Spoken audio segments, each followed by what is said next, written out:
Guess who's back? Back again. It's this guy, Sammy the Man McIntyre. We are back. Moving the Chains podcast. Rep the sign. This guy's back. He was down with the sickness. I am back. We are full bill of health. Coaching news galore. We got Super Bowl coming up.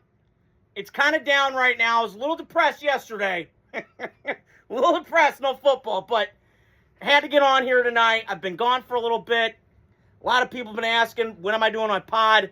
I'm back on schedule. I'm back on track, baby. I'm back in the saddle. So, last time we talked, I'm trying to go down my list of coaching hires I have not talked about. I'll touch on the Bills, the Browns, the Cardinals. Cardinals just got done yesterday. It was down to those two, Kubiak, LaFleur. We didn't know where Arizona was going. But Raiders got their guy, baby. Let's go. Stay tuned for Wednesday, because this guy is fired up. He's like a proud Raider fan walking in a candy store, because that's this guy right here. Great to be back. So tonight, I want to touch on Robert Saleh and Jeff Hafley getting their jobs. And let's start on that. So the Dolphins hired Jeff Hafley from Green Bay, who was the defense coordinator the last 2 years, done a really fantastic job. Kind of struggled down the stretch. They lost Micah, lost some guys. Green Bay kind of went in a free fall. But I do think Jeff Hafley did a really nice job with that defense, the way they were complex and all that stuff. Did a really good job. But he's going to a tough situation. Now, he did bring Ed Wood-Sullivan.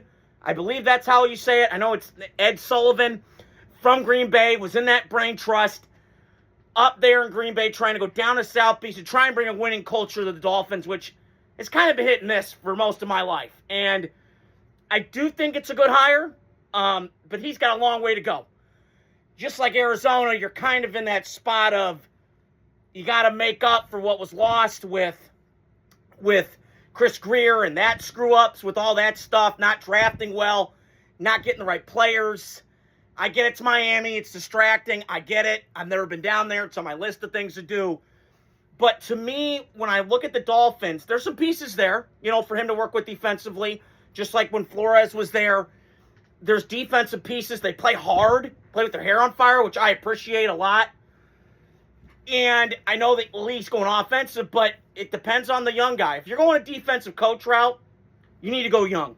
And I'm talking like young, vibrant, energy, oozes confidence, charisma, right? Hulk Hogan, you think Randy Savage, you brother. You got to have that, right? So I do think getting Jeff Hafley from Miami fits. He's going to bring toughness. He's going to bring culture down there. Going to try, right? Bringing the Green Bay down to Miami.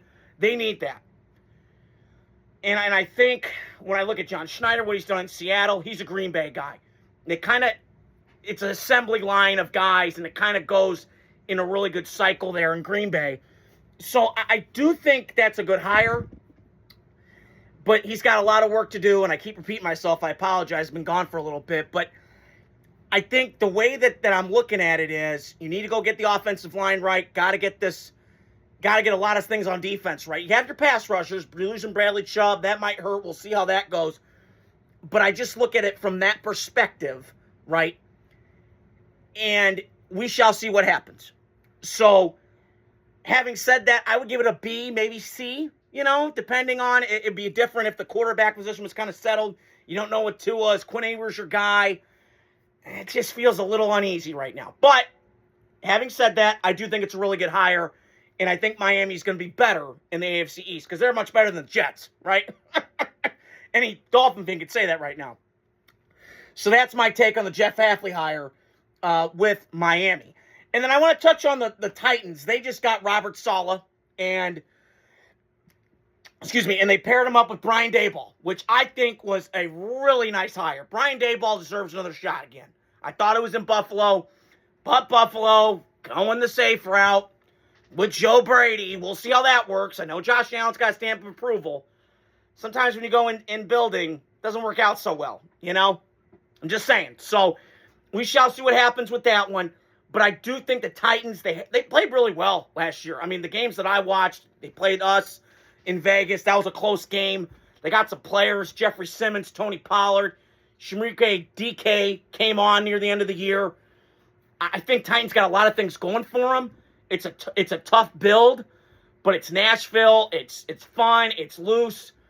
It's kind of like Chicago. If you become a winner, they love you forever, just like with Mike Vrabel. So I do think the Titans have some momentum going there. The division's kind of wonky.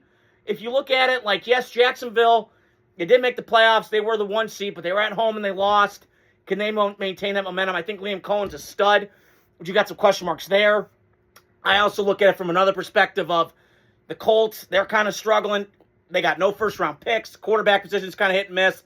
You don't know how that's going to go, even though the roster's really good. I like Steichen. And then Houston, obviously, they're the class of that division. I forgot about them. They made the playoffs. DeMeco Ryans a rocket ship. C.J. Stroud, not a great showing near the end of the year. Those 2 playoff games, 7 turnovers. Yikes. Big oof. But if he can get back on track and maybe get this thing going again to be like rookie C.J. Stroud, lights out, let's go. Because we know this Houston defense is Super Bowl caliber, and it's one of my favorite units to watch in football. Outside of, we did really well against them. I don't know how, but we did. So I do think that's what I'm looking forward to with those hires. But I'm blown away. I mean, the Titans really did really well, and I'm excited to see Saleh again try it his second go-around. And he's a great defensive coordinator. I thought he learned a lot his first time. His back in San Francisco, his defense, which, anybody would do, right? If he's got Houston front, or that's what it was that early on. And I didn't really give him a lot of credit because I'm like, oh, God, he's got 9 Ferraris on the defensive line. They're just rotating in and out. Bosa, Armstead, Buckner. It just was insane. But this year was different. And I gave him a lot of props because I went, whoa, he's doing it with me, you, my dad, my brother, like randos, and he's balling. And he put on a clinic in that playoff game. Now, granted, that was the Eagles, and they suck offensively. Don't even get me started. They're so static, they can't move. Ugh, it's boring. It's like watching paint dry. But, be that as it may, he put on a coaching clinic, him and Kyle Shanahan, in that playoff game. That was just fantastic. So, I am excited to see what the Titans do with Robert Saleh and how they're going to be built. I love getting Brian Dable with Cam Ward. I saw him do with Daniel Jones, do with Jackson Dart before he got hurt. Wasn't his fault. Jackson Dart was in the blue tent more than anybody else. Like Gruden said, he called him Knievel. So I do think that's going to help a lot. But I think Titans are going to be really much improved. They were in a lot of close games last year. I think next year is going to be different. So that is all I got for you guys tonight. Stay tuned throughout the week. We got Raider news. I got to touch on the Kubiak hire. I'm just over the freaking moon right now. I feel like a happy Raider fan. But I'm going to touch on that Wednesday. Stay tuned. Tomorrow I'll touch on more of the coaching hires. Going to go day by day, pick and choose my spots, what I want to talk about with these 10 hires. So, hope you guys are doing well. This guy is back. Not down with the sickness. Hope you guys are doing well. Adios. Godspeed.